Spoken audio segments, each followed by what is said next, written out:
Inquiry with Krishna के नए video के लिए सब्सक्राइब कीजिए और बेल आइकॉन को दबाना ना भूलें। हेलो नमस्कार प्यारे साथियों, आज की वीडियो में मैं आप सभी को बताने वाला हूं कि अगर आप सभी लोग झारखंड स्टेट से बिलोंग करते हैं तो आप सभी लोग झारखंड स्टेट के लिए अपना EWS सर्टिफिकेट जनरल कैटेगरी के लिए किस प्रकार से बनवा सकते हैं। इस वीडियो के माध्यम से स्टेप बाय स्टेप पूरा प्रोसेस आप सभी को यहाँ पर बताने वाला हूँ कि आप सभी लोग घर बैठे अपने फ़ोन के माध्यम से बिल्कुल फ्री में EWS सर्टिफिकेट किस प्रकार से बना सकते हैं।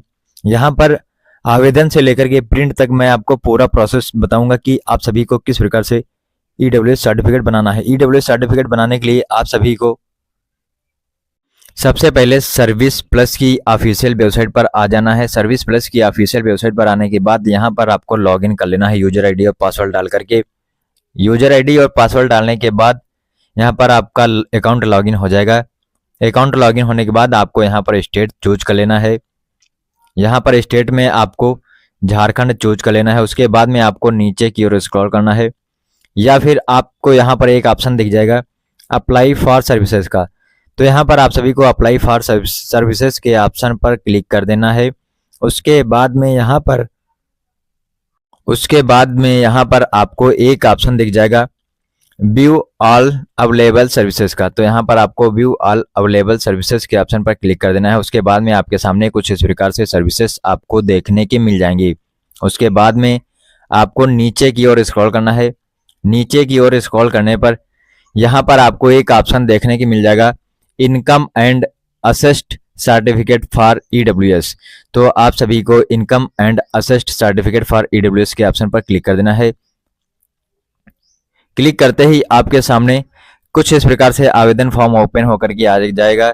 यहाँ पर आपको देखने की मिल जाएगा application form of income and asset certificate for economically weaker section, यानी कि EWS के लिए आवेदन फॉर्म आप सभी का ओपन होकर के आ गया है। यहाँ पर आपसे पूछा जा रहा है अप्लाइंग फॉर, किस लिए आप अप्लाई कर रहे हैं, तो यहाँ पर नॉर्मल या तत्काल दोनों ऑप्शन में से किसी एक ऑप्शन का आप सभी को चुनाव कर लेना है। उसके बाद में यहाँ पर आपसे आपकी पर्सनल डिटेल्स मांगी जा रही हैं। यहाँ पर आपको अपनी पर्सनल डिटेल्स फिल कर देनी है। पर्सनल डिटेल में आपको क्या क्या फिल करना है, जैसे कि full name, sex, date of birth, email, mobile number और यहाँ पर कैंडिडेट की फोटोग्राफ, पासपोर्ट साइज फोटो यहाँ पर आपको अपलोड करना होगा। उसके बाद में यहाँ पर आपको रिलेशनल यानी कि रिलेशन डिटेल भरनी है। रिलेशन डिटेल में यहाँ पर आपको अप्लीकेंट इज सन ऑफ या डॉटर ऑफ जो भी है वो आपको यहाँ पर लगा लेना है। उसके बाद में यहाँ पर आपको फादर या हस्बैंड का नेम दे देना है, यानी कि आपका जो भी रिलेटिव है वो उसका नेम दे देना है। उसके बाद में यहाँ पर आपसे कास्ट डिटेल मांगी जाएगी। यहाँ पर आपको अपनी कास्ट डिटेल भरनी है, जैसे कि रिलीजन में आपको हिंदुज़म लगाना है या फिर आप किसी दूसरे धर्म के हैं तो आपको अपने अनुसार अपना जो है धर्म लगा लेना है। उसके बाद में आपसे कैटेगरी मांगी जा रही है। यहाँ पर कैटेगरी में आप अगर जनरल से हैं तो यहाँ पर आपको जनरल, या फिर EBC से बिलोंग करते हैं तो यहाँ पर आपको EBC, या फिर BC से तो यहाँ पर आपको BC, जो भी अपने अनुसार यहाँ पर आप कैटेगरी चूज कर सकते हैं। तो यहाँ पर मैं आप सभी को यहाँ बताने वाला हूँ कि आप सभी लोग EWS सर्टिफिकेट जनरल कैटेगरी के लिए किस प्रकार से बना सकते हैं। तो यहाँ पर आपको कैटेगरी में जनरल चूज कर लेना है। जनरल चूज करने के बाद यहाँ पर आपसे आपके कास्ट का नेम पूछा जा रहा है। अगर आप सभी लोग ठाकुर हैं तो यहाँ पर आपको छत्री लिख देना है, या फिर आप पंडित हैं तो यहाँ पर आपको अपने अनुसार आपकी जाति भर देना है। इतना करने के बाद आपको यहाँ पर परिवार की परिभाषा देनी होगी। फिर यहाँ पर फैमिली मेंबर डिटेल आपको भरना होगा। परिवार के व्यक्तियों की विवरणी, यहाँ पर नाम, संबंध, उम्र, पैन कार्ड नंबर यहाँ पर आपको भरना होगा। उसके बाद में यहाँ पर आपको प्लस कर देना है। प्लस करने पर आपके ये डिटेल सेव हो जाएंगी। इतना करने के बाद आपसे आपकी जो है फैमिली इनकम डिटेल्स मांगी जा रही हैं, यानी कि पारिवारिक आय की विवरणी यहाँ पर आपसे मांगी जा रही है। यहाँ पर आपको अपने परिवार की वार्षिक आय भर देनी है।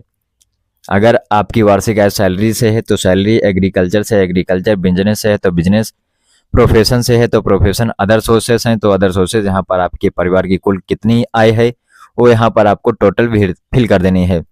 इतना करने के बाद आपसे अगला ऑप्शन फिल करने के लिए बोला जाएगा फैमिली असिस्ट डिक्लेरेशन।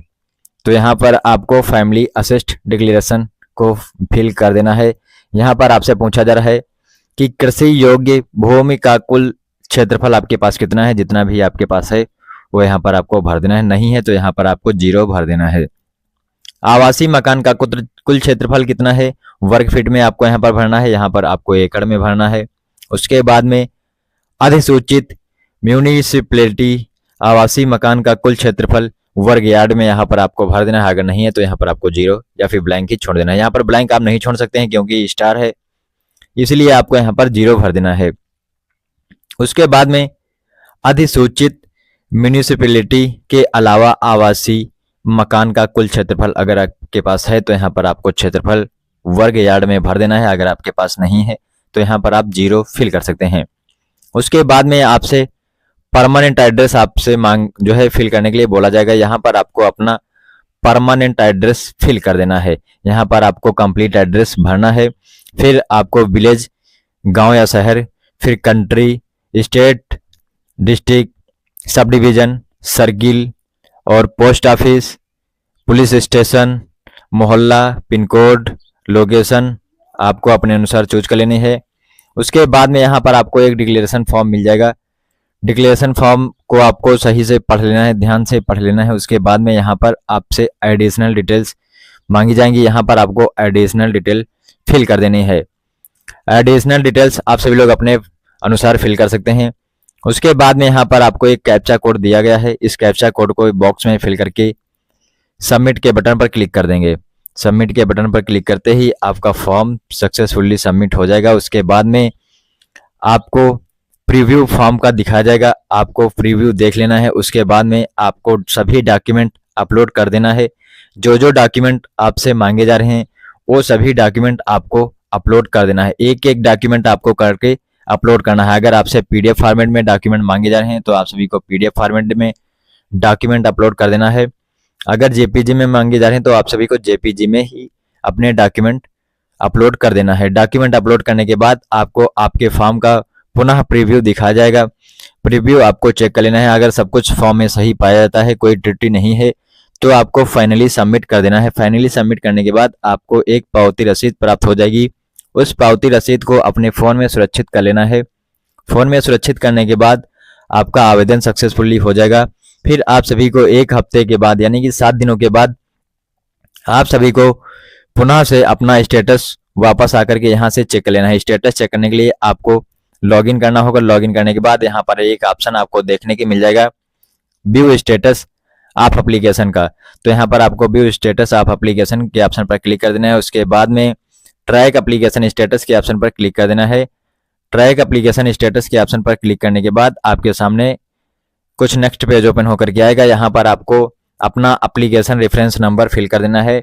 उसके बाद में यहाँ पर आपको गेट डाटा के ऑप्शन पर क्लिक करना है।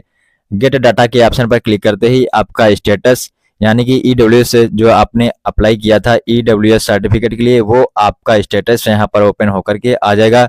अगर आपका EWS सर्टिफिकेट बन गया है तो आपको यहाँ पर एक डाउनलोड करने का बटन दिख जाएगा। तो आप यहाँ से अपना EWS सर्टिफिकेट जो है डाउनलोड कर सकते हैं। उसके बाद में अगर आपकी एप्लीकेशन इनकम्प्लीट रह जाती है तो यहाँ पर आपको एक ऑप्शन देखने को मिल जाएगा व्यू इनकम्प्लीट एप्लीकेशन का। तो यहाँ पर आपको व्यू इनकम्प्लीट एप्लीकेशन के ऑप्शन पर क्लिक करके अपनी एप्लीकेशन को कंप्लीट कर लेनी है। तो आज की वीडियो में मैंने आप सभी को बताया कि आप सभी लोग घर बैठे अपने फ़ोन के माध्यम से ऑनलाइन मोड में किस प्रकार से EWS सर्टिफिकेट बिल्कुल फ्री में बना सकते हैं। अगर आप सभी को वीडियो अच्छी लगी तो वीडियो को लाइक एंड शेयर करना ना भूलेगा। और अगर आप सभी लोग हमारे YouTube चैनल पर अभी तक नए हैं और अभी तक हमारे YouTube चैनल को सब्सक्राइब नहीं किया तो कृपया आप सभी लोग हमारे YouTube चैनल को सब्सक्राइब कर लीजिएगा। धन्यवाद। जय हिंद, जय भारत।